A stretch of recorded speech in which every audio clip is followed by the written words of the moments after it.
नमस्कार, मैं दीपक शर्मा हिटो मंच पर आपका स्वागत।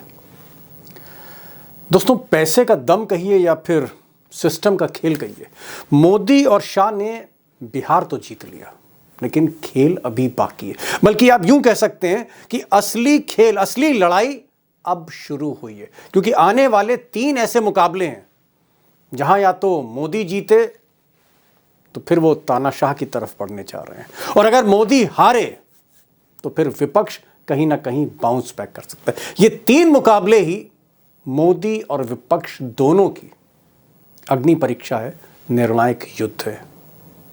अब दोस्तों, सच्चाई यह है कि मोदी की जो असली जंग है, रियल बैटल जो है, वो अब से 3 महीने बाद शुरू होने जा रहा है। यानी मार्च 2026 से शुरू होगा, जब बंगाल की सरकार का निर्णायक फैसला होगा। और मोदी और शाह इस बंगाल के किले पर 2014 से आंख गड़ाए बैठे। कई बार कोशिश की, 10 साल में कई बार कोशिश की, लेकिन बंगाल को छू नहीं पा रहे। ममता बनर्जी एक दीवार की तरह खड़ी हैं। इस बार मोदी और शाह की कोशिश है कि हर कीमत पर, बिहार की तरह, महाराष्ट्र की तरह, हर कीमत पर बंगाल को जीता जाए। अब देखना यह है कि क्या ममता बनर्जी फिर रोक पाएंगी। लेकिन यहां पर एक मैं बात कहना चाहूंगा कि बंगाल में डबल इंजन की सरकार नहीं है। It's advantage Mamata Banerjee. और एडवांटेज इसलिए है क्योंकि जहां डबल इंजन की सरकार है, वहीं असली खेल है, स्कीम्स का खेल है, 10-10 हजार के कैश का खेल है, मशीनों का खेल है। क्योंकि जहां डबल इंजन की सरकार है, इलेक्शन मशीनरी पूरी तरह से मोदी और शाह के हाथ में वहीं पर है। और बंगाल में डबल इंजन की सरकार नहीं है, बल्कि यूं कहें कि दोनों सरकारों का, राज्य सरकार और केंद्र सरकार का जबरदस्त टकराव है, ब्यूरोक्रेसी बटी हुई है। ऐसे में जीत का सफर आसान नहीं होगा। अब बंगाल के साथ ही तमिलनाडु का भी चुनाव है, और तमिलनाडु में एड़ी चोटी का जोर लगा रहे हैं। दक्षिण भारत में वैसे भी मोदी के पास कुछ नहीं है, ना उनके पास तेलंगाना है, ना उनके पास आंध्र प्रदेश, क्योंकि आंध्र प्रदेश में भी कहीं ना कहीं नायडू है। मोदी की हैसियत ना के बराबर है। तमिलनाडु में मोदी नहीं है, केरल में मोदी नहीं है, कर्नाटक में उनकी सरकार छिन चुकी। दक्षिण का दरवाजा खोलना चाहते हैं, और स्टालिन उनके सामने चीन की दीवार की तरह खड़े। क्या स्टालिन को मोदी हरा पाएंगे? क्योंकि यहां भी डबल इंजन की सरकार है। अब लोग कह रहे हैं कि कहीं ना कहीं AIDMK के घोड़े पर सवार होकर खेल करना चाहते मोदी। आगे इस पर बात करूंगा कि तमिलनाडु में कितना डैमेज कर पाएंगे स्टालिन को। अब दोस्तों, चुनाव असम में भी हैं और भी कई राज्यों में हैं, लेकिन जो असली लड़ाई है, आप कह सकते हैं कि बिहार अगर सेमीफाइनल था मोदी शाह के लिए, गुजरात लॉबी के लिए, तो जो फाइनल है वो फिर उत्तर प्रदेश में खेला जाएगा साल भर बाद। आप कह सकते हैं हम इस वक्त 2025 नवंबर में हैं। जनवरी आते आते 2026 की नहीं, 2027 की नहीं, साल सवा साल में जो मुकाबला असली होना है, उत्तर प्रदेश में होना है। और आप कह सकते हैं कि तेजस्वी के बाद अगर कोई रियल टारगेट है गुजरात लॉबी का, तो अखिलेश यादव है। अब अखिलेश यादव इसलिए एक बड़ी समस्या है। एक तो बड़ा स्टेट है उत्तर प्रदेश, और जिस तरह पिछली बार 70-75 सीटों का ख्वाब देख रहे थे मोदी जी, और 350-400 की बात कर रहे थे, असली सपना चूर 2 ही लोगों ने किया, आप कह सकते हैं। या तो उद्धव ठाकरे थे या फिर अखिलेश यादव थे। हालांकि ममता का भी कंट्रीब्यूशन था मोदी को 240 पर लाने का, लेकिन सबसे बड़ा योगदान अखिलेश यादव का था। 75 से 33 पर लाए नरेंद्र मोदी को। इसलिए अखिलेश यादव टारगेट नंबर 1 है। क्या अखिलेश को इस बार वो शिकस्त दे पाएंगे या शिकस्त खा जाएंगे? मुझे लगता है कि ये सबसे बड़ा सवाल है तेजस्वी यादव के बाद। और आज मैंने इसीलिए एक ऐसे शख्स को बुलाया दोस्तों, जो मोदी की राजनीति को गुजरात से पकड़ रहे हैं। वो गुजरात में भी संपादक थे, वो दिल्ली में भी संपादक थे, उत्तर प्रदेश और बिहार को जानते हैं। जयप्रकाश नारायण के साथ काम किया है, 50-55 साल का तजुर्बा है, बेखौफ बोलते हैं। श्रवण कुमार गर्ग को मैंने आज बुलाया है, और मेरी गुजारिश है कि गर्ग साहब के एक एक लफ्ज़ को गौर से सुनिएगा। बहुत कुछ छुपा है। गर्ग साहब का मानना है कि गुजरात लॉबी के हाथ में सिस्टम भी है, पैसा भी है, सब कुछ है, लेकिन जो कुछ है वो सिर्फ चुनाव तक सीमित है। It's a electoral victory. जो जीत हासिल कर रहे हैं वो चुनावी जीत है, जनादेश उनके पास नहीं है। ये श्रवण कुमार गर्ग का कहना है। आप इनकी बातों को गौर से सुनिए। अंदर का असली सच जो गोदी मीडिया छुपा लेती, पर्दे डाल देती, वो आपको पता लगेगा। और मेरा पहला सवाल जो है गर्ग साहब ये है, क्या आपको लगता है कि लोकसभा का से झटका खाने के बाद मोदी और शाह ने एक ऐसा डिजाइन तैयार किया है, एक ऐसा प्लान तैयार किया है चुनाव का, अब हराना बड़ा मुश्किल है गर्ग साहब, बड़ा मुश्किल है हराना इनको। हराना मुश्किल है पर नामुमकिन नहीं है। बिहार की जीत ने क्या किया है कि अलार्म घंटी बजा दी है पूरे देश में, विपक्ष में भी बजा दी है। और जिस तरह की रिएक्शन आ रही है पूरे देश से, बंगाल से जो आ रही है, उत्तर प्रदेश से जो आ रही है, केरल से जो आ रही है, तमिलनाडु से जो आ रही है, वो ये बताती हैं कि बीजेपी के लिए अब आगे का रास्ता बहुत मुश्किल है। तो इसलिए बीजेपी को अब जो फतेह करना है दीपक जी, जब काम करना है, वो जो नजर है उनकी बीजेपी की, वो उत्तर प्रदेश है। उत्तर प्रदेश में इनको जीतना है किसी भी तरह से। जब भी चुनाव हो, 27 में जब चुनाव हो, तब उत्तर प्रदेश को जीतना है। वो इसलिए जरूरी है कि उत्तर प्रदेश में जो झटका लगा, सिर्फ 33 सीट्स आई इनको 80 में से। मतलब लोकसभा में जो आपने जिक्र किया, इनको झटके कहाँ लगे जी। महाराष्ट्र में 9 सीटें मिली 48 में से, बिहार में 29-30 सीटें मिली, पर बीजेपी को 12 सीटें मिली, 5 इनको मिली, चिराग को 1 मांझी को मिली। राजस्थान में 14 सीटें मिली 25 में से। असम में 14 में से 9 सीटें मिली, जहां की हिमंता बिस्वा शर्मा का बहुत बोलबाला है। इनका अगला टारगेट जो है, बड़ा टारगेट 2 हैं, एक असम और एक उत्तर प्रदेश। तो इसलिए मेरा ये मानना है कि जो बाकी भारत है, बहुत बड़ा भारत है, वो सुरक्षित है, उसमें कुछ नहीं होगा, ये लोग कुछ नहीं कर पाएंगे। अगर 2014 के बाद से आज तक विंध्याचल के पार नहीं जा पाए हैं, तो अब विंध्याचल के पार के जो राज्य हैं और जो बंगाल है और नॉर्थ ईस्ट है, वो काफी जागरूक हो चुका है। तो इसलिए एक तो जो आपका सवाल है कि ये क्या करेंगे, तो मैं इसमें थोड़ा सा ये कहना चाहता हूँ कि ये नहीं कर पाएंगे। दूसरा, आपने ये कहा महाराष्ट्र का कहा, तो महाराष्ट्र में सिंगल डिजिट पर बीजेपी आ गई थी, वहां पर 9 सीटें आई थी। और विधानसभा में आपने देखा 288 में से बीजेपी को 132 आ गई, और शिवसेना जो इनकी शिंदे की 1 सीटें आ गई। एनसीपी जो अजीत पवार की है, जिसको 1 सीट मिली थी लोकसभा में, उसको 41 सीटें आ गई। ये पूरा का पूरा जो चुनाव हुआ बिहार का, इसको कई मोर्चों पे लूटा गया है। इसलिए ये जिसको कहना चाहिए ना कि नेचुरल मैंडेट नहीं है, जिसको जनता का जनादेश नहीं है, ये जनादेश नहीं है, ये ज्ञानादेश है, या ज्ञानेश कुमार का आदेश है। ज्ञानेश कुमार का आदेश है, जो कि वॉर रूम में इसके रिजल्ट तैयार हुए हैं, दिल्ली में इलेक्शन कमीशन के वॉर रूम में। इसलिए मैं इसको, ये एक तो जो एक बड़ी निराशा जो आई है, वो तो है अपनी जगह। अब हम कई गलतियां भी इसमें ढूंढ सकते हैं, कांग्रेस की भी, तेजस्वी की भी।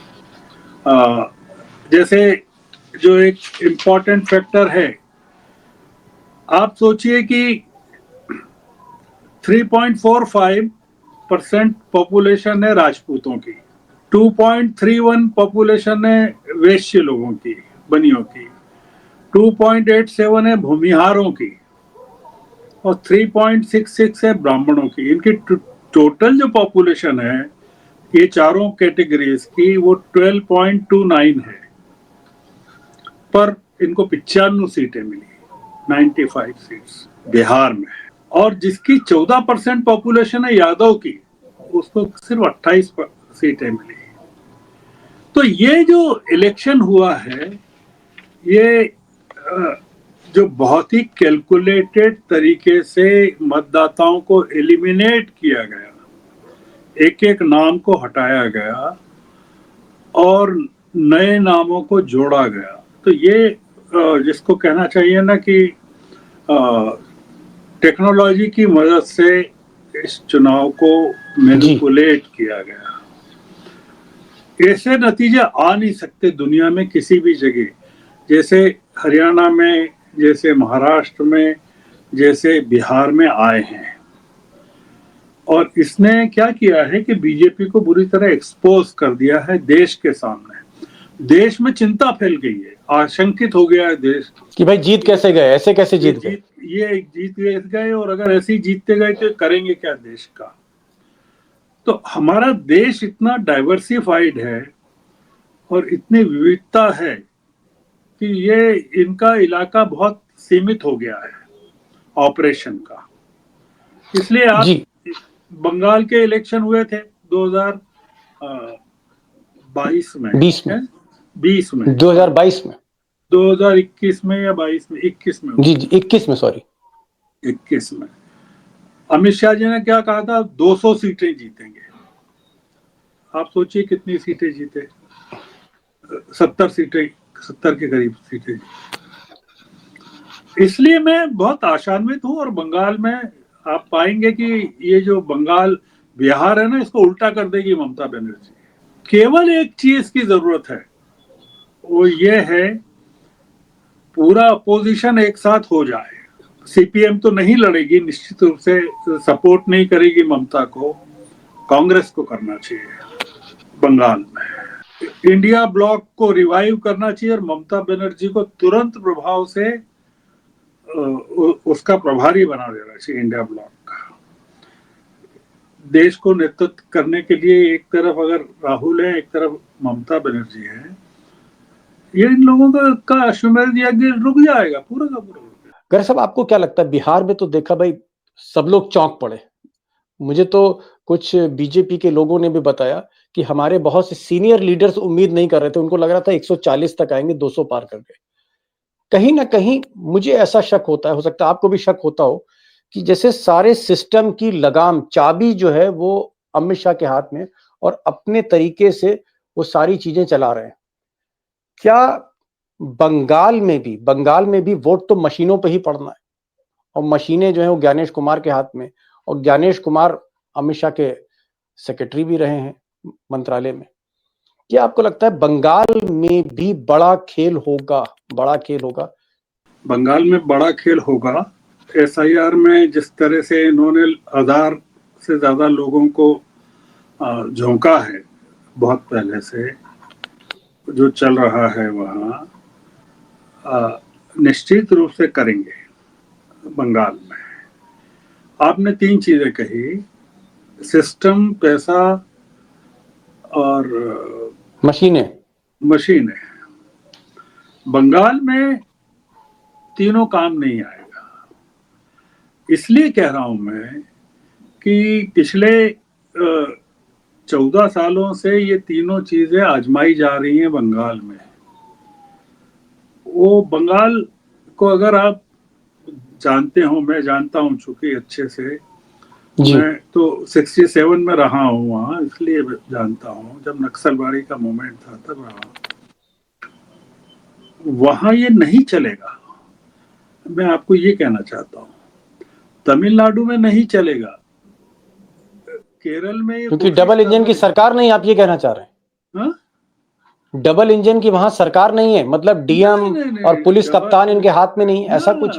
हाँ, डबल इंजन की नहीं, यहाँ तो नीतीश कुमार ने धोखा दिया पूरे विपक्ष को, पूरे के पूरे विपक्ष को, पूरे की पूरी बिहार की जनता को नीतीश कुमार ने धोखा दिया। इसके कारण हुआ ये, और कोई कारण नहीं है।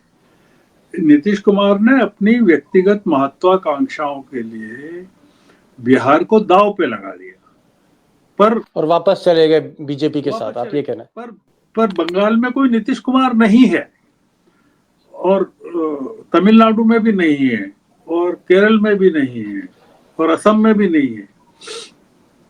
इसलिए मैं कह रहा हूं, और अगर ये जो बिहार के साथ उपचुनावों के नतीजे आप देखें, जितनी जगह हुए हैं, बीजेपी को कुछ नहीं मिला कहीं भी। जम्मू में जो एक उपलब्धि हुई है वो ठीक है, पर ये मैं बता रहा हूं कि ये हम लोग बिहार में तेजस्वी की कमियां रही।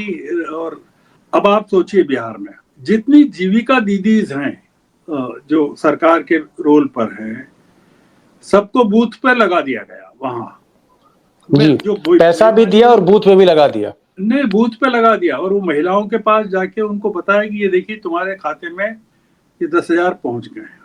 आपने और क्या किया आप सोचिए। हम जिन चीजों को डिस्कस नहीं कर रहे हैं उनमें ये कि पोलराइजेशन, हिंदू मुस्लिम पोलराइजेशन ओवैसी ने किया। उन्होंने इतना ज्यादा हिंदुओं पर और हिंदूवाद पर, हिंदुइज्म पर हमला किया, मुसलमानों को इंस्टिगेट किया, मुस्लिम कम्युनलिज्म फैलाया वहां सीमांचल में। 5 सीटें कोई ऐसे तो नहीं जीत गए कि हिंदू कंसोलिडेशन हो गया मुसलमानों के खिलाफ या अपर कास्ट, वो बाकी कास्ट के खिलाफ। 50 फैक्टर्स हैं इसमें जिसने कंट्रीब्यूट किया। वोटर लिस्ट में मैनिपुलेशन, नए वोटर्स को जोड़ना, वोटर्स घटाना। आप कल्पना थोड़ी कर सकते हैं कि ये आरजेडी को 25 सीटें मिले, कोई ये तो बियॉन्ड इमेजिनेशन है। और अब जो दिल्ली में विजय मनाते हुए विजय पर्व पर प्रधानमंत्री हमला करते हैं किस पर? कांग्रेस पर। और वो कहते हैं किसको? महागठबंधन के एलाइज को कह रहे हैं कांग्रेस पर भरोसा करोगे तो डूब जाओगे। वैसे ही जैसे वो मुकेश सहनी के साथ उन्होंने छलांग लगाई थी ना पानी में, तुम भी डूब जाओ। ये बीजेपी जीत के बाद पूरी डरी हुई है। बीजेपी का कार्यकर्ता डरा हुआ है, नेतृत्व डरा हुआ है। ये जश्न नहीं मना रहे हैं। आप सोचिए, आपने देखा कि पटना की सड़कों पर कोई जश्न मना रही है बीजेपी? आपको कोई खबर है क्या? आपने कोई ऐसे फोटो देखे हो कि पटना में इस जीत का कोई बहुत बड़ा सड़कों पर बीजेपी जश्न मना रही है या जेडीयू जश्न मना रही है? ऐसा क्यों नहीं हो रहा है? क्योंकि ये जो जीत है कहीं ना कहीं आर्टिफिशियल है। नहीं, जनता बिहार की जनता जो है ना, वो मानती है कि ये जीत इनकी नहीं है। इसलिए आप अगर नहीं तो अभी तक तो ये इतने जो विधायक हैं घोड़ों पर निकल के साफे बांध के निकल जाते सड़कों पर। एक चीज मैं जानना चाह रहा था गर्ग साहब, क्या आपको लगता है कि तेजस्वी के बाद अब अखिलेश यादव भी टारगेट होंगे और किसी भी सूरत में मोदी और अमित शाह उत्तर प्रदेश को फिर से जीतना चाहेंगे? अखिलेश बहुत सावधान हो गए हैं। रिजल्ट आने के पहले ही उन्होंने अपने लोगों को लगा दिया था कि जरा एक एक जो बीएलओ है उसके साथ जुड़ जाओ, देखो वो एसआईआर में क्या करते हैं। उत्तर प्रदेश का मुस्लिम जो है वो बिहार से सबक लेने वाला है। बहुत सारी चीजें होने वाली है। आजम खान जो हैं वो, उनको अब होश आएगा कि ये क्या हो रहा है। उत्तर प्रदेश का एक डायनेमिक और है दीपक जी।